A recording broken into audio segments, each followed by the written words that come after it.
9-10 मुहर्रम की दरमियानी रात अमर बिन साद इमाम अली मकाम के खेमे में आया और आके कहने लगा हुसैन बातें दो ही हैं, अब यजीद और उबैदुल्ला इब्न ज़ियाद और दीगर कोई और बात सुनने को तैयार नहीं होते, दो ही बातें हैं, या आपको बैत करनी है या जंग करनी है।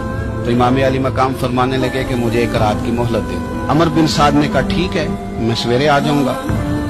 तो अमर बिन साद खेमे से बाहर निकला तो हजरत अब्बास बिन अली, हजरत अब्बास रदी अल्लाह ताला अन्हु हाजिर बारगाह हुए तो इमाम अली मकाम से अर्ज करने लगे, भाईजान मुझे पता है सवेरे आपने क्या फैसला करना है और आपको भी पता है सवेरे क्या फैसला करना है। तो ये बदबातन किस्म के लोग हैं, ये सोचेंगे पता नहीं हुसैन कमजोर पड़ गया।